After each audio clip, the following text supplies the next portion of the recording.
Siap melakukan ekshumasi atau pembongkaran makam Sutrimo di Banyumas besok. Sementara itu sejumlah saksi juga sudah diperiksa untuk mengungkap adakah kejanggalan dan unsur pidana dalam kasus Sutrimo atau tidak. Kita bahas bersama dengan mantan Kabar Eskrim, Pak Ito Sumardi, dan juga Ketua Risk Center, Bang Julius Ibrani. Selamat petang semuanya. Selamat petang, Mas Yasir. Yasir, terima Saya kasih. ke Pak Ito dulu. Pak Ito, kasus ini sudah naik ke penyidikan setelah keluarga melaporkan dugaan pembunuhan dan pembunuhan berencana. Analisa Anda, apakah dugaan terhadap pembunuhan Sutrimo ini akhirnya menguat? Iya, yang pertama kan tentunya kita bersyukur ya dari keluarga telah membuat laporan polisi sehingga polisi bisa menindaklanjuti jangan penyelidikan. Mm-mm. Nah, kita luruskan dulu dengan penyelidikan. Dalam penyelidikan ini tadi sebagaimana dikatakan oleh Prof. Kiki, memang kita harus hati-hati dan cermat sebelum meningkatkan kepada penyidikan, di mana kalau penyidikan itu sudah ada peristiwa pidananya, selain itu juga sudah ada alat-alat bukti maupun tersangka dan saksi. Nah, sekarang dari 24 orang yang diperiksa ini tentunya akan dipilah-pilah mana yang kira-kira nanti bisa ditingkatkan menjadi tersangka atau saksi apabila peristiwa pidananya ditemukan. Ini kan sekarang masih dalam pendalaman ya, dalam penyelidikan apakah memang ini betul merupakan kematian yang wajar ataukah kematian tidak wajar. Hasil dari ekshumasi itulah yang nanti akan bisa menentukan penyebab matinya atau meninggalnya daripada almarhum Sutrimo, termasuk caranya, termasuk waktunya. Nah, dari waktu ini kan tadi Febrio Adiano ini kan mereka bisa kita kaitkan kapan dia ada di sana, kemudian tentunya dari pihak penyidik kepolisian harus bekerja sama juga dengan Kejaksaan Agung ya, karena bagaimanapun saat ini kan ini menyangkut status pegawai. Jadi memang yang saya dengar dari beberapa informasi bahwa Febrio Adiano ini adalah merupakan pegawai daripada Kejaksaan Agung. Tapi bagaimana kaitannya dengan kematian Saudara Sutrimo? Apakah memang ada hubungan khusus antara Febrio dengan Sutrimo? Nah, ini tentunya saat ini sedang didalami. Jadi ini prosesnya penyelidikan, Mas Yasir. Prosesnya penyidikan ya? Penyelidikan. Dari penyelidikan nanti setelah dari hasil ekshumasi dari dokter kehakiman mengatakan bahwa ini diduga ada kematian yang tidak wajar, maka ini sudah ada peristiwa pidana. Yang tentunya akan menjadi suatu hal yang bagi penyidik Polda Metro saat ini yang akan mengkaitkan dengan saksi-saksi yang sudah diperiksa ya. Dan tentunya dalam ekshumasi itu kan ada persyaratannya. Salah satu diantaranya selain dokter kehakiman atau dokter forensik juga ada saksi-saksi yang dari independen. Oke, Pak Ito ingin maaf saya potong, saya dudukan dulu karena sebelumnya dari Polda Metro Jaya menyatakan bahwa kasus ini sudah naik ke tahap penyidikan. Nah, dalam proses hukumnya sudah masuk ke tahap penyidikan dengan memeriksa sejumlah saksi, ada 24 saksi. Ini berarti arahnya akan kemana? Akan ada penetapan tersangka? Kalau dikatakan proses penyidikan, itu kan berarti sudah ada peristiwa pidananya. Berarti sudah harus ada tersangkanya, harus ada saksi-saksi, dan mencari bukti-bukti. Jadi kalau menurut saya, laporan polisi itu selalu selain tertangkap tangan, itu selalu ditindaklanjuti dengan penyelidikan. Dari penyelidikan inilah kalau ditemukan dua alat bukti yang dianggap cukup, maka bisa ditingkatkan menjadi proses penyidikan. Saya kira demikian. Kalau dari Bang Julius sendiri melihatnya seperti apa analisa Anda? Karena dari polisi sendiri setelah dilakukan laporan pihak keluarga memeriksa 24 saksi, menaikkan statusnya jadi penyidikan dari kasus kematian Sutrimo ini. Ya, kalau dari awal saya tegaskan kepada Pak Kapolda Metro Jaya ini harus langsung pakai skema penyidikan. Kenapa? Begitu banyak yang janggal, Yasir. Mulai dari jam 4 subuh itu 22 Juli maghrib masih berkomunikasi. 23 Juli subuh masih berkomunikasi, kirim foto dan segala macam. Tahu-tahu 6.37 sekitar jam itu ditemukan tak bernyawa. Lalu ketika ditemukan tak bernyawa, bukan di posisi dia jam 4 tadi mengirimkan gambar untuk menjaga rumah, gitu ya. Setelah itu pun yang membawa ke rumah sakit bukan pihak keluarga, tidak diinformasikan juga kepada pihak keluarga. Yang kami tahu ketika kami ngirim tim untuk diskusi dengan pihak keluarga, baru tahu sekitar 23 Juli malam, sekitar 20.30. ini ada satu rentang waktu yang panjang meninggalnya anggota keluarga tapi tidak diinfo. Ini sudah sebuah kejanggalan. Kita tidak perlu mengukur ada racun atau tidak, ada apa segala macam atau tidak. Itu yang pertama. Yang kedua, kalau kita pakai teori relasi, ini penting apakah hilangnya nyawa Sutrimo ini menghambat atau mengganggu proses penegakan hukum atau tidak, gitu loh. Jadi ini nggak bisa dilepaskan penegakan hukumnya di kamar yang kiri, lalu kematian Sutrimo di kamar yang kanan. Ini nggak bisa. Biar bagaimanapun juga dalam satu penegakan hukum adanya saksi sebagai alat bukti yang menjadi kunci gitu, itu penting untuk dilindungi. Nah, sekarang posisinya sudah malah pada keluarganya, perlindungan bagi keluarganya yang mendengar cerita apapun dari almarhum Sutrimo. Jadi menurut saya dari awal harusnya Polda langsung ketok saja ini penyidikan. Kalau menurut Untuk Anda mengunci diketok ke kebenaran penyidikan, Bang Julius, berarti Anda juga menduga bahwa Sutrimo ini meninggal ada kejanggalan termasuk pembunuhan dan ini ada kaitannya dengan kasus yang menjerat bosnya? sudah pasti, Yasir. Makanya saya katakan dari disembunyikannya informasi tentang kematian yang 6:30 ditemukan tak bernyawa baru diinfokan kepada keluarga pukul 20.30, ini sebuah sesuatu yang janggal. Artinya ada kematian anggota keluarga yang disembunyikan lebih dari 12 jam. Itu, ya. Hmm. Itu yang pertama. Yang kedua adalah bahwa pengantaran jenazah kepada rumah sakit tidak dilakukan oleh pihak keluarga, administrasinya juga tidak. Lalu dijemput pulang diantar ke Desa Ulahar Banyumas juga bukan oleh anggota keluarga, itu juga sebuah pelanggaran dalam sistem administrasi. Tidak boleh ketika ada orang meninggal dunia dia bukan anggota keluarganya dibawa ke rumah sakit tidak melapor kepada polisi, itu tidak boleh. Itu ya. Dia harus melaporkan kepada polisi untuk memastikan ada satu peristiwa hukum. Baik itu pidana atau bukan urusan belakangan, tapi lapor dulu. Tapi ini kan ada sesuatu yang disembunyikan. Nah, upaya untuk menyembunyikan saksi-saksi ini itu banyak di dalam berbagai macam cerita pengungkapan tindak pidana yang begitu masif, Yasir.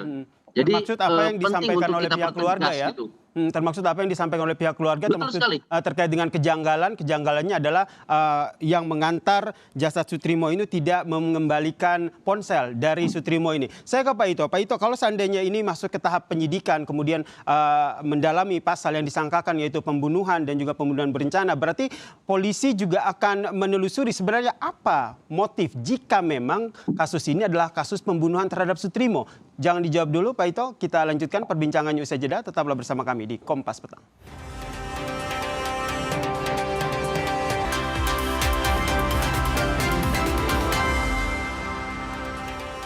Masih bergabung di diskusi kita petang ini mantan Kabar Eskrim Pak Ito Sumardi dan juga Ketua Risk Center Bang Julius Ibrani. Pak Ito, kasus ini sudah naik ke tahap penyidikan dengan dugaan pembunuhan. Jika kita melihat rentetan fakta terkait dengan kematian dari Sutrimo, menurut Anda seperti apa atau dengan cara apa dugaan pembunuhan ini dilakukan? Saya mungkin meluruskan ya, Mas Yasir. Kalau kasus pembunuhan, tentunya kan harus ada alat buktinya. Nah, kita kan sedang mau melakukan ekshumasi. Karena dari otopsi kan tidak dilakukan pada saat di rumah sakit. Kemudian dari dokter yang memeriksa melakukan visum luar itu pun juga diminta keterangan. Dan sampai saat ini penyidik itu masih baru besok melakukan ekshumasi. Bagaimana kita mengatakan itu pembunuhan kalau kita belum bisa menentukan apakah almarhum meninggal secara tidak wajar. Nah, kemudian oleh karena itu, betul yang dikatakan Prof. Kiki tadi, polisi itu penyidik harus hati-hati. Untuk menaikkan dari proses penyelidikan menjadi penyidikan, tentunya harus memiliki dua alat bukti yang bisa dipertanggungjawabkan secara sah. Salah satu kalau dikatakan proses pembunuhan, tentunya kita kan harus punya alat bukti yang pertama bahwa korban itu adalah meninggal secara tidak wajar. Baru nanti ditelusuri siapa pelakunya dari saksi-saksi ini. Saya kira kematian daripada saudara almarhum Sutrisno ini memang mempengaruhi ya, bukan mengapa tapi mempengaruhi proses penyelidikan. Kenapa? Karena yang bersangkutan sudah lebih dari 20 tahun tinggal bersama dengan tersangka FA. Nah, saya kira dia adalah saksi kunci. Secara logika, memang kalau kehilangan saksi kunci akan menghambat ataupun mempengaruhi kelancaran daripada proses Oke. penyidikan. Jika Saya proses kira penyidikan ini membutuhkan 2 alat bukti yang cukup, lantas analisa Anda, kenapa akhirnya polisi menyampaikan dalam hal ini Polda Metro Jaya bahwa kasus ini sudah masuk ke tahap penyidikan, Pak Ito? ya, ya gini, penyidikan itu mungkin bisa ditanyakan nanti kepada Pak Dirkrim ya. Penyidikan itu kan tentunya melakukan bagaimana membuat terang satu perkara, itu Mhm. terminologinya. Dan di dalam proses penyidikan ini pun juga kalau tidak terbukti, maka bisa dikeluarkan SP3, surat penghentian Oke. proses penyidikan, SP3. Jadi ini bisa saja, itu kan merupakan teknik yang dilakukan oleh penyidik. Tapi bagi saya sebagai mantan penyidik, saya selalu Mhm. harus hati-hati. Kalau ini diduga kasus pembunuhan, kita paling tidak yang harus diketahui adalah almarhum meninggal secara tidak wajar. Kalau meninggal wajar, ya mungkin sulit ya kalau kita mengarahkan ke sana. Kalau meninggal tidak wajar, maka peristiwa pembunuhan ini sudah pasti bisa ditetapkan betul-betul bisa terpenuhi. Baru Oke. kita menelusuri kira-kira mulai dari saksi-saksi sampai dengan, dan saya yakin teman-teman penyidik di Polda Metro itu juga sudah melakukan scientific crime investigation yang Investigation, melalui oke. Mhm. rekam Mhm mhm digital. mhm.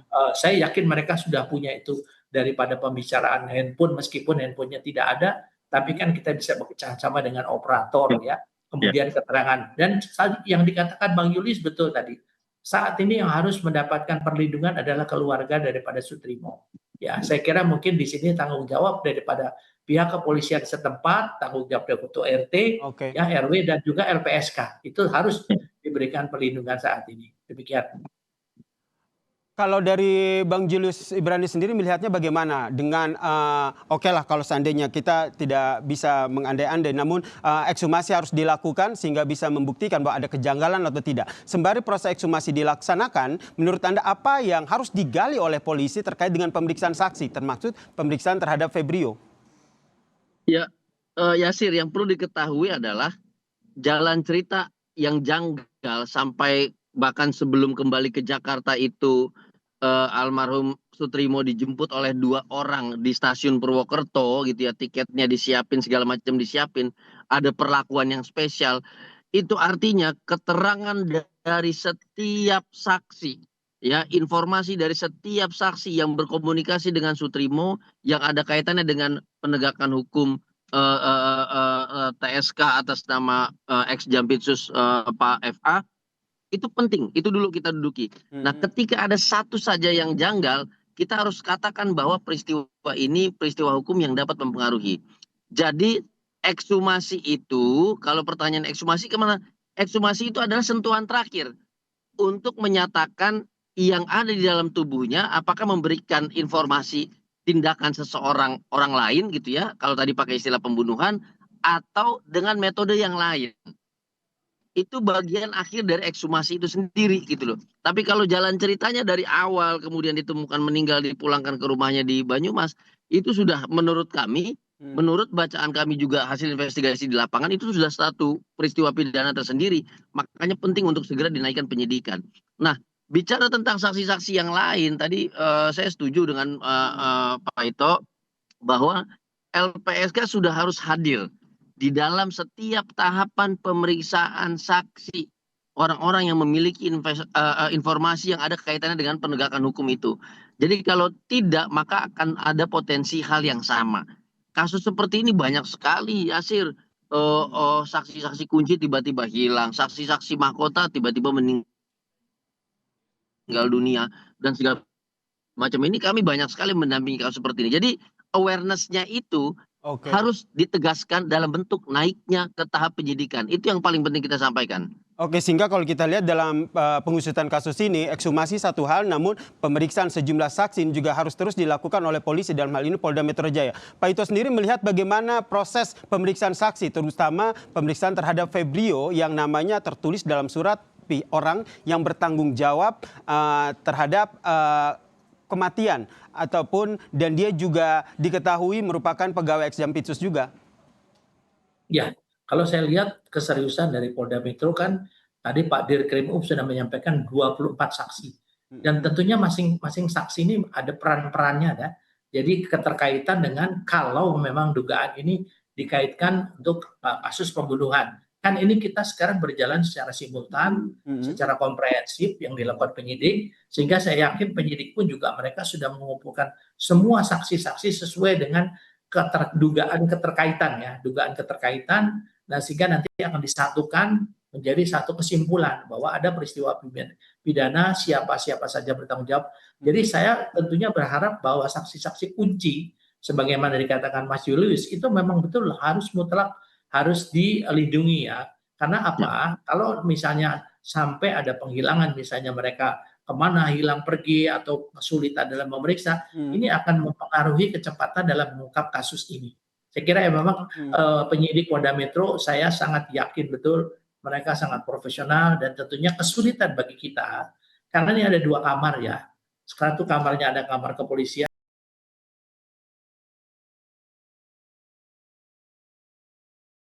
satu kamarnya Kejaksaan Agung. Nah, ya. untuk seperti kata Anda, Pak Ito, maaf saya potong, ada 2 kamar seperti itu. Nah, untuk pemeriksaan dari Febrio sendiri, ini menurut Anda, apakah memang ada kesulitan? Karena kalau kita lihat Febrio ini juga merupakan pegawai yang bekerja di Kejaksaan Agung.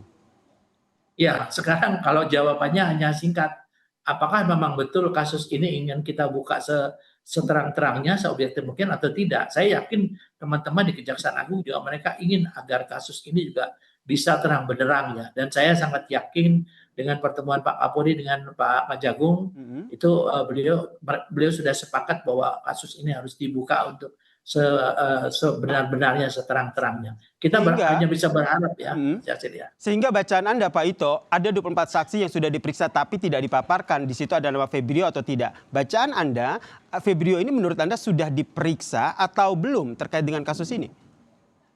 Saya sangat yakin sudah diperiksa. Tapi kan tadi disampaikan bahwa pemeriksaan untuk awal itu kan kita juga harus hati-hati. Karena bisa saja hasil pemeriksaan awal itu, kalau setiap pemeriksaan dibuka ke publik, maka ini bukan untuk mempermudah, maka mempersulit. Karena apa? Karena mungkin orang-orang pihak-pihak yang diduga terkait yang lainnya, dia bisa melarikan diri atau menutupi jejaknya dan lain sebagainya. Saya kira ini sudah teknik dalam penyidikan, dan penyelidikan sudah dilakukan dengan sangat profesional ya oleh teman-teman penyidik. Saya yakin itu.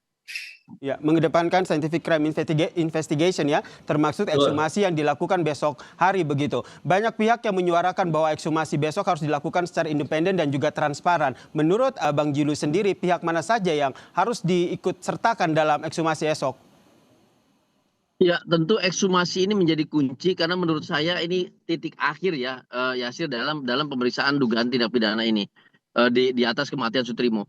Jadi perlu dibuka secara transparan, perlu libatkan masyarakat sipil di situ, perlu hadirkan tokoh masyarakat di situ, perlu hadirkan tokoh agama di situ, selain komitmen dari Kapolri dan Jaksa Agung yang sedari kemarin bicara tentang mekanisme koordinasi yang ketat dan bekerja bersama. Itu yang paling penting. Sehingga satu sisi betul Pak Ito bilang ada kerahasiaan yang harus dijaga dalam setiap tahapan pemeriksaan, begitu juga dengan nama-nama saksi. Tetapi setiap proses dan progres itu perlu ada transparansinya. Tujuannya untuk apa? Untuk membersihkan asumsi-asumsi, opini-opini publik, yeping-yeping influencer yang pengennya bikin gaduh, lalu bikin narasi ini itu yang mengerikan sekali, ini itu segala macam. Itu paling pentingnya di situ, transparansi, lalu untuk clearance asumsi dan opini publik yang kontraproduktif. Itu yang pertama. Yang kedua adalah saya pikir kehadiran perwakilan kedua lembaga negara yang ada kaitannya juga dengan penanganan kasus ex Jampitsus Febri Ardiansyah itu menjadi legitimasi kuat bahwa pemeriksaan ini, ekshumasi ini tujuannya satu, yaitu menegakkan hukum demi mencari keadilan. Jadi bukan karena satu institusi ini, 2 institusi itu bukan. Karena itu yang sudah mulai digaung-gaungkan kepada publik, sehingga dampaknya yang paling bahaya apa ya, Sir? Publik nanti tidak percaya terhadap seluruh proses yang sedang dilakukan oleh kepolisian dan juga kejaksaan. Ini yang harus dijaga betul ya oleh polisi ya, bagaimana independensi dan juga transparansi dalam pengusutan kasus ini. Pak Ito, Bang Juli, saya juga ingin mengajak Anda untuk melihat bagaimana situasi terkini di makam Sutrimo yang berada di Banyumas. Di sana dilakukan sejumlah persiapan begitu, dan informasinya memang tim dari Polda Metro Jaya sudah tiba di sana, termasuk Kabid Humas Polda Metro Jaya yang juga sudah tiba di sana untuk melakukan persiapan jelang ekshumasi esok hari begitu. kalau dari Pak Ito, sepengalaman Anda, jika kita kaitkan dengan rentan waktu yang sudah cukup lama begitu, hampir lebih dari 2 minggu dari waktu meninggalnya Sutrimo, dari pengalaman Anda, apa saja yang nantinya menjadi kendala dalam proses ekshumasi ini, Pak Ito? Ya, secara medis ya memang selama ini kita tahu dulu yang almarhum Brigadir Yosua, ada beberapa orang melakukan ekshumasi. Lamanya makam itu digali, itu ada proses pembusukan, Mas Yasir ya. Proses pembusukan ini tentunya juga memerlukan satu teknis tersendiri ya dari forensik kedokteran untuk bisa menentukan. Tetapi jejak daripada seperti racun dan lain sebagainya itu cukup lama ya. Sehingga saya kira paling tidak kalau sudah ada kesan bahwa sudah ada indikasi adanya racun, maka sudah bisa dipastikan ada peristiwa pidana yaitu dugaan pembunuhan. Nah, dari sini tentunya hasil pemeriksaan saksi-saksi yang tadi disampaikan Majelis itu adalah, saya kira itu sangat menentukan akan dikaitkan. Dan saya sependapat dengan Majelis tadi ya. Kadang-kadang kalau kita terlalu lama ya, terlalu menutup, maka akan muncul spekulasi di masyarakat yang berkembang secara liar. Nah, disinilah peran Bid Humas untuk bisa menyampaikan poin-poin yang bagi masyarakat paling tidak bisa menepis spekulasi. Itu yang harus dilakukan oleh Kabid Humas. Makanya Kabid Humas saat ini kan hadir di Metro Jaya di Banyumas. Mudah-mudahan beliau akan mengikuti dan setiap pertanyaan bisa dijawab oleh beliau tentunya secara terukur ya, dan juga yang bisa menjelaskan kepada masyarakat jangan sampai ada spekulasi yang berkembang di era digital ini. Pak Ito, tadi seperti Anda sampaikan bahwa sebenarnya ada 2 kemungkinan dalam ekshumasi ini. Hasilnya adalah jika ditemukan kejanggalan, misalnya ada ditemukan dugaan keracunan, maka kasus ini mungkin akan dilanjutkan dengan proses penyidikan dengan pemeriksaan saksi-saksi. Namun jika tidak ditemukan kejanggalan, sekali lagi ini kita masih mengandai-andai ya Pak Ito, jika tidak ditemukan kejanggalan dalam pemeriksaan ekshumasi ini, berarti dengan kata lain kasus ini selesai atau bagaimana? Ya kan harus dikaitkan juga dengan rekam medisnya yang bersangkutan apakah memang memiliki penyakit yang yang akut ya, yang atau yang serius yang bisa mengakibatkan kematian. Kan kalau tidak salah pada saat ditemukan mulutnya berbusa ya. Jadi saya kira ini hal-hal yang dari keterangan dokter yang memeriksa saat di rumah sakit, kemudian juga dengan hasil ekshumasi, kemudian dengan rekam medis daripada almarhum, ini yang nanti akan disimpulkan oleh penyidik apakah ini ada peristiwa pidana yaitu pembunuhan ataukah kematian dengan wajar. Jadi saya kira betul kita juga harus menjaga privasi ya, ataupun azas praduga tak bersalah, jangan sampai karena memang ini menjadi perhatian publik dikait-kaitkan dengan seolah-olah ini penyebab terkait dengan kasus yang ditangani Kejaksaan Agung. Kan kasihan juga untuk keluarga daripada tersangka. Tapi kalau memang ini betul-betul kasus pembunuhan, ini harus diungkap tuntas ya. Saya kira itu mungkin yang perlu kita inikan bersama. Betul, jadi perhatian bersama. Terlebih besok adalah ekshumasi dilakukan, kemudian ini yang benar-benar kita kawal. Kalau dari Bang Julius sendiri melihatnya bagaimana dari pihak keluarga sendiri, karena kejanggalan juga mereka alami, begitu dugaan kejanggalan juga mereka alami, bahkan mereka meminta perlindungan terkait dengan pihak keluarga ini. Ya tentu pihak keluarga sangat berkepentingan. Sedari awal tim kami berkomunikasi dengan pihak keluarga, Yasir, permohonan keluarga itu sebetulnya sederhana sekali. Kami ingin tahu apa yang terjadi, cuma kami nggak berani. Jadi seolah-olah di situ ada yang membatasi, seolah-olah ada yang mengatakan bahwa udahlah nggak usah cari-cari masalah. Tidak berani dalam hal apa ini, Bang Julius?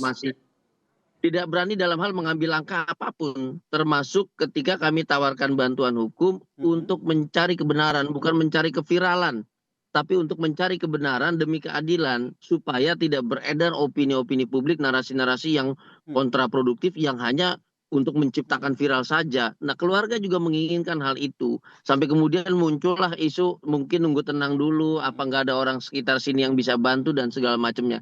Jadi artinya keinginan untuk mencari tahu lebih dalam itu juga ada dari keluarga. Jadi menurut Anda, Bang Julius, sebenarnya pihak keluarga ini sendiri sedari awal mereka sudah menemukan adanya dugaan kejanggalan, cuma tidak berani saja begitu dari informasi yang Anda himpun dari pihak keluarga ya Bang Julius?